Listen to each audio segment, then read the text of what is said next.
Hi guys, कैसे हैं आप गाइस। आज मैं आपके लिए एक दूसरी स्टोरी लेके आई हूँ। उसका नाम है घमंडी कौवा।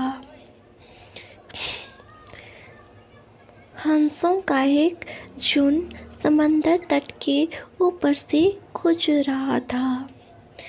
उसी जगह एक कौवा भी मौज मस्ती कर रहा था। उसने हंसों की उपेक्षा भारी नजरों से देखा। तुम लोग इतनी अच्छी उड़ान भर लेते हो। कौवा मजाक के लहजे में बोला, तुम लोग और कर ही क्या सकते हो, बस अपना पंख फड़फड़ा कर उड़ान भर सकते हो। क्या तुम मेरी तरह फुर्ती से उड़ सकते हो? मेरी तरह हवा में कलाबाजियां दिखा सकते हो? नहीं,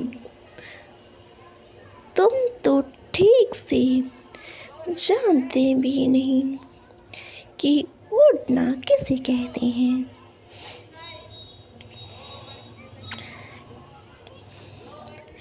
कौवे की बात सुनकर एक वृद्ध हंस बोला, ये अच्छी बात है कि तुम ये सब कर लेते हो, लेकिन तुम्हें इस बात का घमंड नहीं करना चाहिए कि मैं मेरे मुकाबले कर सकता है तो सामने आए और मुझे हरा कर दिखाएं। Okay guys.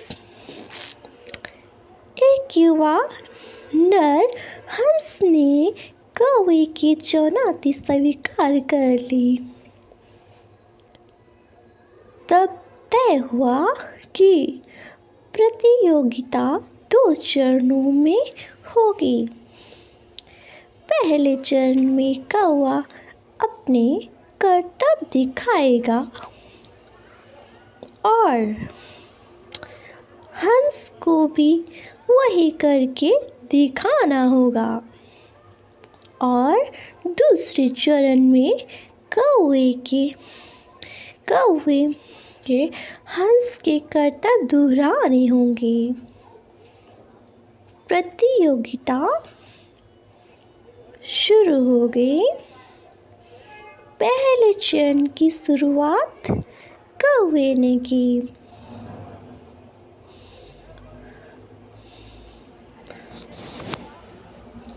वहीं उनके मुकाबले कुछ खास नहीं कर पाया। कौवा अब और बढ़ चढ़ कर बोलने लगा, मैं तो पहले ही कह रहा था कि तुम लोगों को और कुछ भी नहीं आता। ही ही ही। फिर दूसरा चरण शुरू हुआ। हंस ने उड़ान भरी और समंदर की तरफ बढ़ने लगा। कौवा भी उसके पीछे पीछे। चल दिया। ये कौन सा कमाल दिखा रहे हो?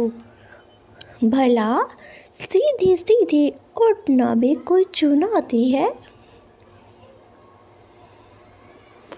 सच में तुम मूर्ख हो। कौवा बोला।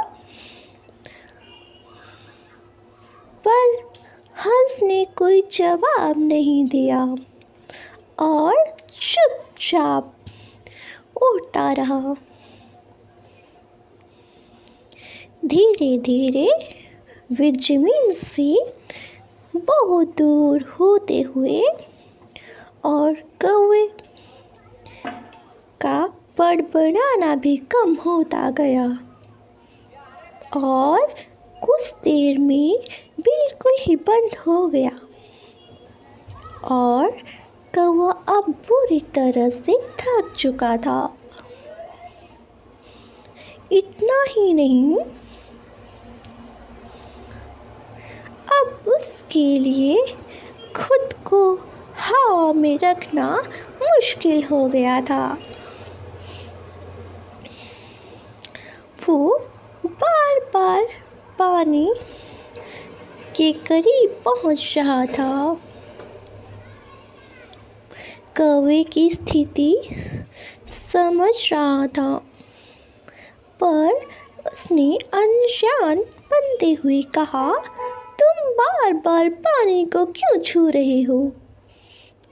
क्या ये भी तुम्हारा कोई कर्तव्य है? नहीं, कौवा बोला, मुझे माफ कर दो।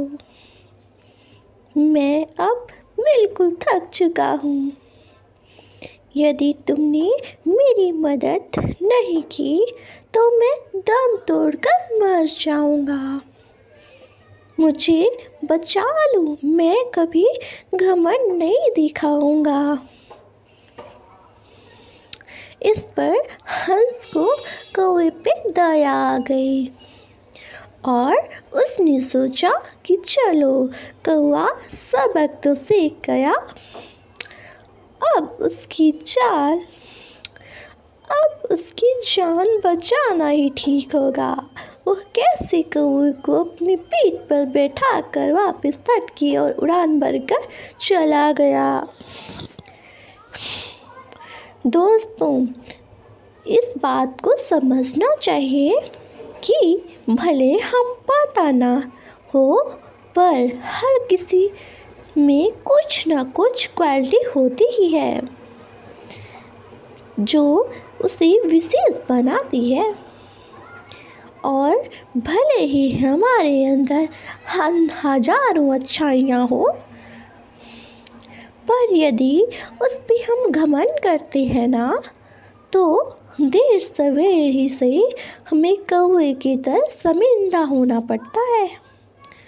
इसलिए एक पुरानी कहावत है, घमंडी का सर हमेशा नीचा ही होता है। इसलिए ध्यान रखिए कि कहीं जाने अनजाने में कौवे वाली बात गलती से तो नहीं कर रहे हो। शुक्रिया।